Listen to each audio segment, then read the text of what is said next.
Let us see what happens if they don't give you at all the intervals in a uniform distribution.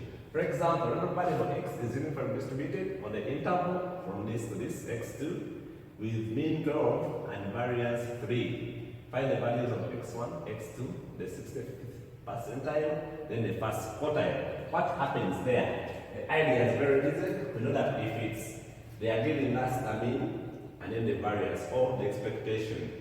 So in simple terms, all we know is this is uniformly distributed, meaning that our f of x will be 1 over the upper minus the lower, x2 minus x1 on this interval, less x2.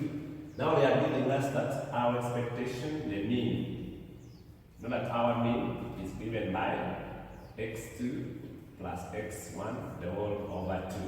But here our mean they are giving us, they're telling us that our mean, this mean is 12. So if I cross compile there, that my x1 plus x2 is 24. So equation 1. You just need two equations. Why?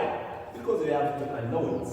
How am I going to get the second equation? I know that they are giving me now the variance. So I know that my val of x is given by the upper minus the lower squared over 12. Here they are telling me that it's 3. So if I cross multiply there, I'll have x squared equaling 2. This will be 36. And so now, if we have this in various equation, it's very easy to get.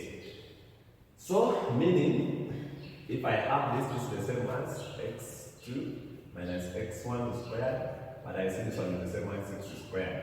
If powers are the same, meaning that bases are the same, so x2 minus x1 is giving me a 6.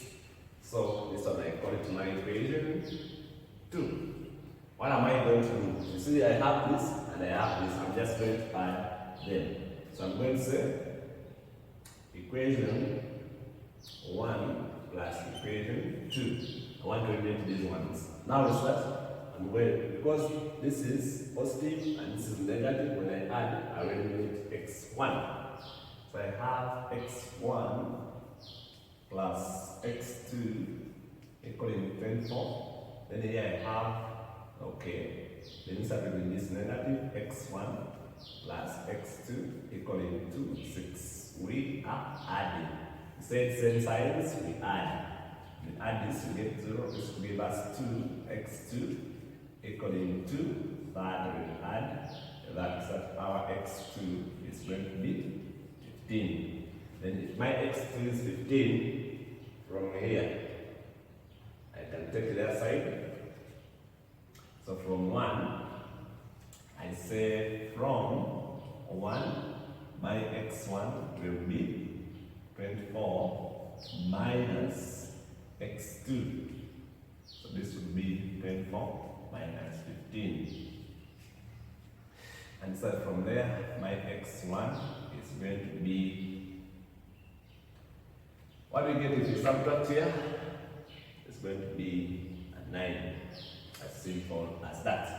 So we have got therefore our values of x1 is 9 and x2 is 15. As simple as that. So after getting them, we come and go our PDF. So our PDF f of x will be now, we say x2 minus x1, and we get this minus this. I think we get a 6, so this will be 1 over 6. And the interval from 1, x1, which is 9, less x, let's say equal to 15, then 0 elsewhere. As simple as that. And the number is done. Come and get the 65th percentile. So to get it, I think hope you have seen how I'm getting my f of x there. Then from there, my 65th percentile. So part B, 65th percentile. Here the idea is very easy. We shall integrate from the lower limit, which is 9, up the p we want, that value of x we want, of f of x dx. But this will give us 65 over 100, the 60 percentile. So this will be now, I want this value of x. So integral from a to x, r f of x is 1 over 6 dx equaling 2. What is this giving us? 0.65. Let us integrate. Here we shall get from 9. This is 9, please. It's 9 from here, the lower. So this will give me x over 6 from x to now and 9. I want this quartile here, I mean this percentile, so I'm going to substitute. When substituting, we have equaling 0.65. When substituting, I get x, then minus 9 all over 6 equaling to 0.65.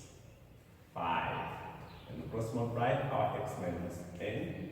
And in cross multiply there, we get I'm getting 3.9. Take it this side, we get our x equaling to 12.9. So our 60th percentile is the value of x equaling 12.9. But some people here change themselves to don't confuse. This one is the x value you are looking for. But when I integrate the x, I get this. When I integrate this, I get x over 6. So don't confuse. So then part C, they want us to get the first quartile. The first quartile, which we can able write as Q1. So this one means I will integrate from x1 up to this value. Okay, then it say Q, the quartile I want, of f of x dx. It should be the first quartile is 1 over 4. As simple as they said 68, 50 percentile, we say 65 over 100. If they say 90th percentile, you say 90 over 100. If they say 85, 85 over 100. It's always equal to like percentile. Percentile always, you divide what they are looking for with 100. Quartile, the first 1 over quartile. Quartile is like something divided by 4. Okay, so this will be now from 9 to my Q1 of 1 over 6 dx equaling to a quarter. We need the value of x that's going to give us a quarter. So this will be x over 6 after integrating from 9 to this Q1 we are looking for, will be giving us a quarter. So in substitute there, you see that from here I'll be getting Q1 minus a 9 the whole over 6 equal to 1 over 4. When you cross multiply there, we shall get Q1 minus 9 equaling to 6 over 4. And this one is going to give us 1.5. So take the other side. Our Q1 will be now, when we add this here, we get 10.5. So there, our value of x that's going to give us a quartile will be 10.5. And all these ones should be in this range. So this value of x that's going to give us the first quartile is 10.5, which is in that range. That is going to give us the 50th percentile is 12.9, which is in this range. So that's how you get the percentile and then the first quartile. Even this one you can use direct. The formula, even if we have the continuous variables that which are not uniform, the idea remains the same.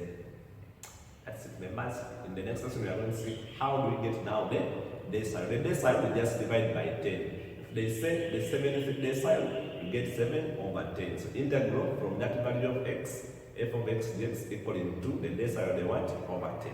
As simple as that. See you.